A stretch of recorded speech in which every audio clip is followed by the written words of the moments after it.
নীলকণ্ঠ সংঘ কি, স্বদেশী বাজার শ্রী শ্রী সার্বজনীন পূজা মন্দির কি।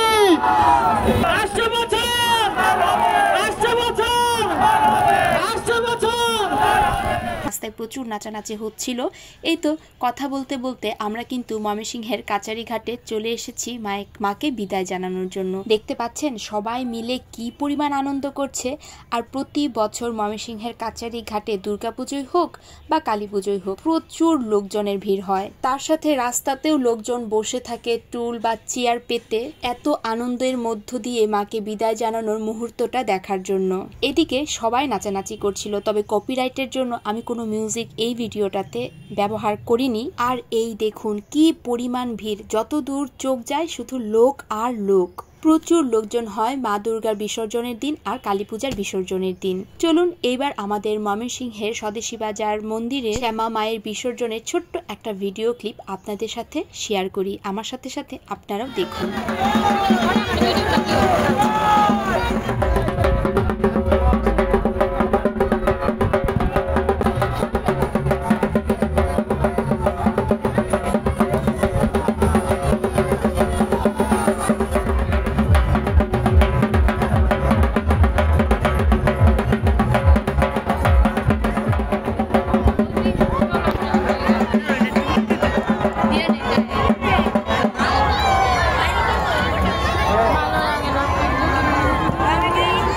মায়ের বিসর্জনের পরে এইদিকে সৌরভ আর তোমার সাথে দেখা হয়ে গেল। তারা হলো আমার পিসাত্ত দেবর আর তার ওয়াইফ, আর তাদেরকে একটু ভিডিওতে রাখলাম। আর এইদিকে মন্দিরের ভেতরে শিব ঠাকুরটাকেও বিসর্জনের জন্য নিয়ে যাচ্ছে, সেটাও একটু ভিডিও ক্লিপ করে রাখলাম। আর তার সাথে সাথে ময়মনসিংহের প্রত্যেকটা মন্দিরের মা কালীকে নিয়ে আসা হচ্ছিল বিসর্জনের জন্য, সেগুলো একটু ছোট ছোট করে ভিডিও ক্লিপ করে রেখেছি। আর আসার সময় আমি ট্রাকে উঠে পড়েছি, তার কারণ হলো এই ধাক্কাধাক্কির মধ্যে আমি কোনোভাবেই আর হেঁটে যেতে পারছিলাম না। চলুন এবার বাড়ি ফেরার পালা। তবে ট্রাকে উঠে দেখি কি পরিমাণ কাচারি ঘাটে যে ভিড় হয়েছিল সেদিন, সেটা একটু ভিডিও করে নিলাম।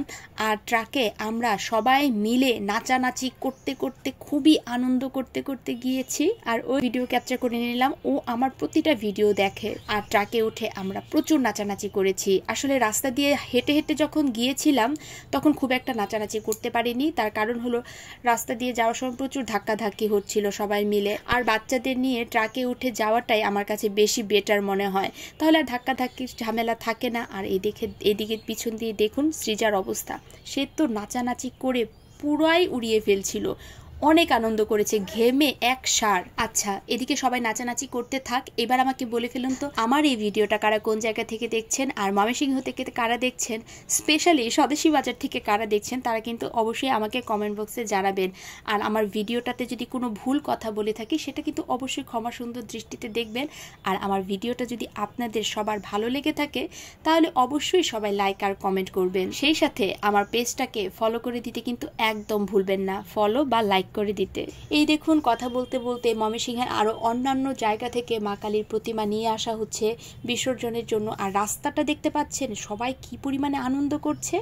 এরকমই থাকে প্রতি বছর, প্রতিটাই মা কালীর প্রতিমা থাকে, দেখতে অসাধারণ। চলুন এদিকে বাসার কাছাকাছি এসেই দেখি 18 বাড়ি বিল্ডিং এর যে স্টেজটা মা কালীকে বসানো হয়েছিল, এই প্যান্ডেলটাতে পুরোই ফাঁকা, দেখে মনটা একদম হুহু করে উঠলো। তো কি আর করা, আবার পরের বছরের অপেক্ষায় রইলাম, মা যেন আবার এইভাবে আনন্দ নিয়ে আমাদের মাঝে পরের বছর ফিরে আসে। প্রতি বছরই এই অপেক্ষাতেই থাকি যে দুর্গাপুজো কখন আসবে, কালী পুজো কখন আসবে, দেখতে দেখতে চোখের পলকেই আসলে পুজোটা কেটে যায়। তো আজকের ভিডিওটা কিন্তু এই পর্যন্তই। ভিডিওটা ভালো লেগে থাকলে অবশ্যই সবাই লাইক আর কমেন্ট করবেন। আমার কালী পুজোর সবগুলো ভিডিও এই বছরের মতো এইবারের মতো শেষ হয়ে গেল। দেখা হবে পরের পুজোতে পুজোর ভিডিও, দুর্গাপুজোর ভিডিও নিয়ে। তো আজকের মতো এইখানেই, সবাই ভালো থাকবেন। So tata.